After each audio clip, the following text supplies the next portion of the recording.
இந்த வார்த்தையில் தான் என் பாக்கெட்டு நிறைய வேண்டும், இந்த வார்த்தையில் தான் நான் வாகனம் எடுக்க வேண்டும், இந்த வார்த்தையில் தான் என் குடும்பத்தை செழிப்பாக ஆக்க வேண்டும் என்று வந்திருக்கின்றவர்களுக்கு இந்த விவிலியத்திலிருந்து ஏதாவது இறைவன் கொடுப்பார் என்று நினைக்கின்றீர்களோ? வெளி வேஷம் அல்ல. மனிதன் வெளி தோற்றத்தை பார்க்கின்றான், இறைவன் உள் தோற்றத்தை பார்க்கின்றார். உள் தோற்றம் புடம் போடப்பட்டு பப்பட தூள் போல ஆக்கி அவரை மட்டுமல்ல அன்பானவர்களே, அவருடைய மனைவி பிள்ளைகள் அவரை சுக்கு நூறாக்கி கொடுக்கப்பட்ட விண்ணக கொடைகள். கணக்கு கேட்காமல் இருப்பாரோ? விட்டு வைப்பாரோ? விவிலியத்தை சுமக்கின்றார்களே, நான் இறைப்பணி ஆற்றுவேன், துறவற வாழ்வே, இல்லற வாழ்வே, இந்த விவிலியத்தில் தான் என் வாழ்க்கை அமைந்திருக்கின்றது. ஜீவனை கேட்பாரே, எத்தனை ஜீவனை கொடுப்பீர்கள்? விவிலியம் தான் எனக்கு அனைத்தும் என்று சுமந்து பணியாற்ற வந்திருக்கின்ற சகோதர சகோதரிகளை பார்த்து கேட்கின்றேன், எத்தனை ஜீவனை கொடுப்பீர்கள்? மீதியாக கொடுக்கப்பட்டவனிடம் மீதியாக கேட்கப்படும், மீதியாக ஒப்படைக்கப்பட்டவனிடம் மீதியாக எதிர்பார்க்கப்படும். எங்கே இருந்து கொடுப்பீர்கள்? பிரித்த காணிக்கையா? ஆத்மாக்கள் அல்லவோ?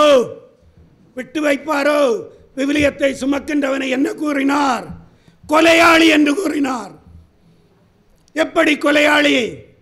எசேக்கியேல் 3:16-21, என்னுடைய நாவின் வார்த்தைகளை நீ கேட்டு நீ என்ன செய்ய வேண்டும்? அங்கிருக்கின்ற மனிதர்கள் மனம் மாறும் அளவில் நீ செய்தி கொடுக்க வேண்டும். அப்போது அவன் மனம் மாற்றம் பெற்று அவன் பரிசுத்தவானாகி அவன் இறந்து போவான், அந்த ஆத்மா தப்பிக்கும். நீ விவிலிய வார்த்தையை வாசித்து விட்டு மழுப்பி விட்டு சென்றாலோ, நீ அதை நைசாக்கி சென்றாலோ விட்டு வைப்பாரோ? ஆத்மாக்களுக்கு கணக்கு கொடுக்க வேண்டி இருக்கின்றது அன்பானவர்களே. ஆகையால் கணக்கு கொடுக்க வேண்டியவர்கள் விவிலியத்தை சுமக்கின்றவர்கள், நற்செய்தி கொடுக்கின்றவர்கள், சபையை வழி நடத்துகின்றவர்கள். விவிலியத்தில் இருக்கின்ற இறை முத்துக்களை பெற்று ஆத்மாக்களை கொடுப்போம் என்றால் இறைவன் விட்டு வைப்பார், இல்லை என்றால் விட்டு வைக்கவே மாட்டார் என்பதை விவிலிய இறை முத்துக்கள் வழியாக நினைவுபடுத்துகின்றேன். வரமளித்த இறைவனுக்கும் வாய்ப்பளித்த சகோதரர் ஜேபிஆர் அவருக்கும் நன்றி கூறுகின்றேன். ஐம்புலன்களையும் உள்ளடக்கி கேட்டுக்கொண்டிருக்கின்ற இருபால் இறை உள்ளங்களே, பல வர்ண கண்ணாடிகளால் அலங்கரிக்கப்பட்ட கோபுரம் பிரதிபலிப்பது போல் உங்கள் ஜீவன் ஜீவ ஒளி வழியாக பிரதிபலிக்கும் என்பதை இறை முத்துக்கள் வழியாக இறைப்பாதம் சமர்ப்பிக்கின்றேன். ஆமென்.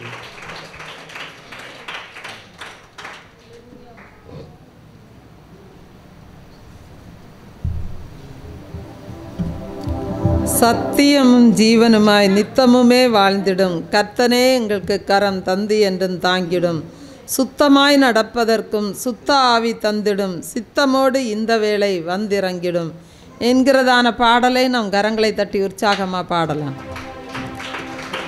சத்தியமும் ஜீவனுமாய் நித்தமுமே வாழ்ந்திடும் கர்த்தனே எங்களுக்கு கரம் தந்து என்றும் தாங்கிடும்.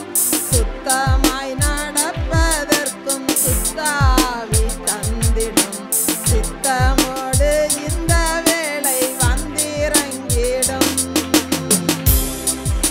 சத்தியமும் ஜீவனுமாய் நித்தமுமே வாழ்ந்திடும் கர்த்தனே எங்களுக்கு கரம் தந்து என்றும் தாங்கிடும்.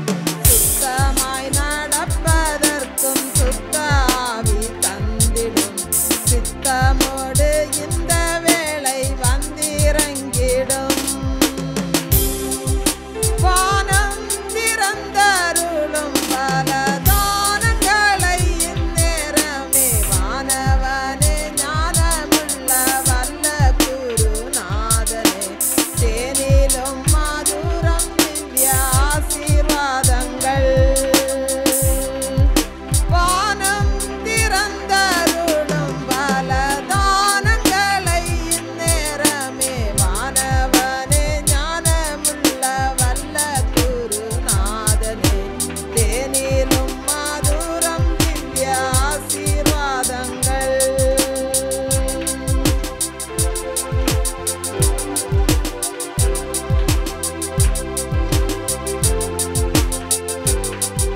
தேவனுடைய பரிசுத்த நாமத்துக்கு ஸ்தோத்திரம்.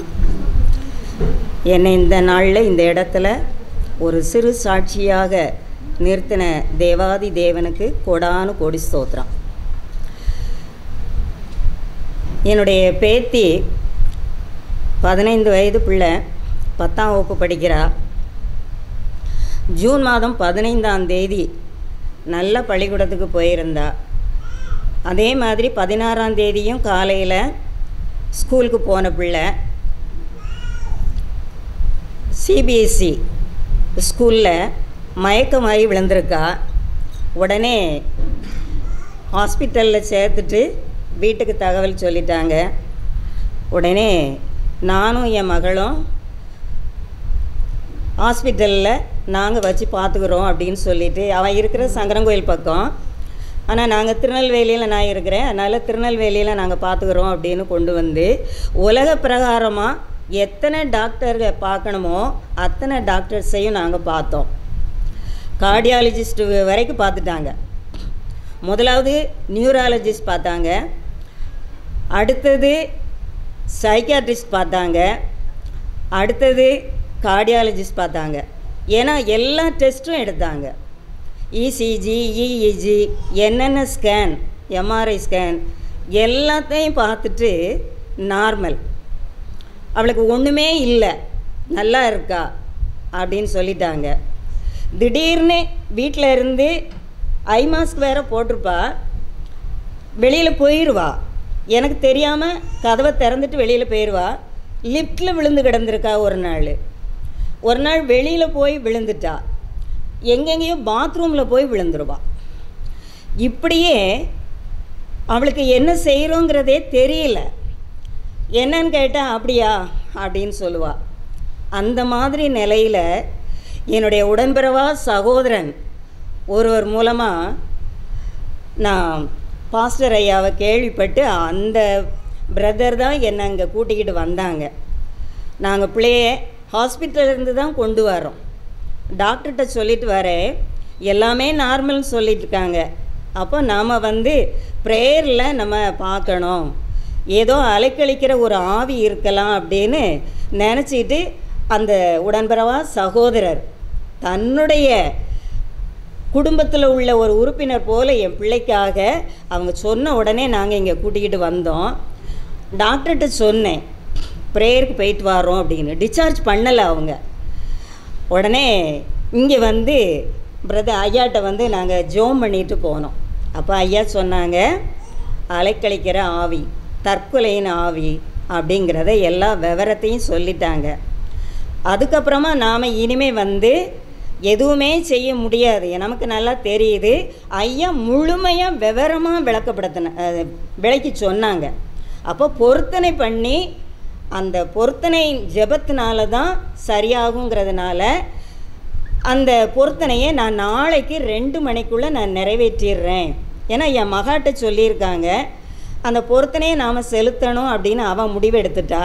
ஆனால் இங்கே வந்ததுக்கு பிறகு தான் எனக்கு தெரியும் அவள் பொருத்தனை பண்ணியிருக்காங்கிறது. எனக்கு எதுவுமே தெரியாது. உடனே பாஸ்டர் சொன்ன உடனே, அப்போ எனக்கு நாளைக்கு 2 மணி வரைக்கும் எனக்கு டைம் கொடுங்க அப்படின்னு சொல்லிட்டு பொருத்தனையை நிறைவேற்றிடணும். ஏன்னா நாம் பொருத்தனை பண்ணணும் அப்படின்னு சொன்னால் அந்த பொருத்தனையை நிறைவேற்றாது இருந்தால் அது பாவம். அந்த பொருத்தனை செய்யாமல் இருக்கிறதே நல்லது அப்படின்னு உபாகமம் 23ஆம் அதிகாரத்தில் நான் படிச்சிருக்கிறேன். அப்படிங்கிறதுனால இந்த பாவத்தை நாம் செய்திடக்கூடாது அப்படின்னு பாஸ்டர்கிட்ட நான் உறுதிக்கு சொல்லிட்டு போயிட்டோம். அப்பவும் என்னால் அது முடியாத காரியம்தான், இருந்தாலும் அந்த டைமுக்குள்ளே நாம் செலுத்தணும் அப்படின்னு சொல்லிட்டு அன்னைக்கு நான் நல்லா ஜெபம் பண்ணேன். ஐயாவும் ஜெபம் பண்ணிக்கிட்டே தான் இருக்காங்க. அப்போது நான் சொன்னேன், என்ன ஒப்பு கொடுத்தேன். முதலாவது, ஏசப்பா, என்னுடைய பாவங்கள், என்னுடைய குற்றங்கள், என்னுடைய குறைகள் இருந்தால் என் பிள்ளைகளை தண்டியாதங்கப்பா. என்ன நீங்கள் தண்டிங்க, என்னுடைய ஜீவனை எடுத்தால் கூட பரவாயில்ல, என் பிள்ளைங்களை தண்டியாதங்கப்பா. என் பிள்ளைக்கு உயிர் பிச்சை கொடுங்கப்பா. என் பிள்ளை சின்ன வயசில் சின்ன வயசில் இருந்தே நல்ல வசனங்கள் படிக்கிறது, சின்ன சின்ன கூட்டங்களில் பாட்டு பாடுறது, சண்டே கிளாஸ் போகிறது, அங்கே எல்லா இடங்களையும் ப்ரைஸ் வாங்கிடுவாங்க பிள்ளைங்க. அந்த VBS எதையும் விடுறதில்ல. அதாவது சர்ச் ஆக்டிவிட்டீஸில் ரொம்ப நல்லா இருப்பாங்க, எல்லார்கிட்டையும் பாராட்டு வாங்குவாங்க. ஏசப்பாவுக்கு மகிமையாக இருக்கணும்ப்பா, என் பிள்ளைக்கு நீங்கள் உயிர் பிச்சை கொடுங்கப்பா, என் பிள்ளைக்கிட்ட இருக்கிற அசுத்த ஆவியை நீக்கி போடுங்கப்பா, என் பிள்ளை உமக்கு சாட்சியாக இருக்கணும், என் பிள்ளை பள்ளிக்கூடத்துக்கு போகணும் அப்படின்னு சொல்லி நானும் ஜெபம் பண்ணேன். அதுக்கப்புறமா பாஸ்டர்கிட்ட நாங்கள் இடையிடையே ஃபோன் பண்ணி ஜெபிப்போம். அப்படியே கீழே விழுந்துருவா. கீழே விழுந்தா அப்படி நெளிஞ்சு வளைஞ்செல்லாம் இல்லை, அப்படியே ஒரு மரம் சாயிற மாதிரி, ஒரு விறகு கட்டையை போட்டால் எப்படி விழுமோ அப்படியே. கை காலெல்லாம் அசைக்கவே முடியாது, அவளை இழுக்கணும், அசைக்கவே முடியாது, டெட் பாடி மாதிரி தான் இருப்பாள். அப்போ உடனே நான் ஐயாவுக்கு ஃபோன் பண்ணுவோம். ஃபோன் பண்ண உடனே அவள் காதில் வைங்க ஃபோனை அப்படின்னு சொல்லுவாங்க. அவங்க ப்ரேயர் பண்ணுவாங்க, உடனே எழும்பிடுவா. இந்த ஜெப எண்ணெயை கொண்டு போய் அதை போட்டால் ஆனால் அவளுக்கு ரொம்ப கோபம் வரும், எரிச்சல் வரும். யார்கிட்டலாமோ பேசி ரொம்ப அவதூறாக என்னைய நினைக்க ஆரம்பிச்சிட்டா. அவளுக்கு இந்த எண்ணெய் மேலே அவளுக்கு நம்பிக்கையே இல்லை. ஜெப எண்ணெயை போட போனால் ரொம்ப எரிச்சல் படுவாள். ஜீவ ஒளி அந்த தொலைக்காட்சி 179 வரும். அப்போ நான் போட்டேன் அப்படின்னா உடனே ஆஃப் பண்ணுங்க அப்படின்னு சொல்லிட்டு என்னை யாரோ மாதிரி நினைப்பான்.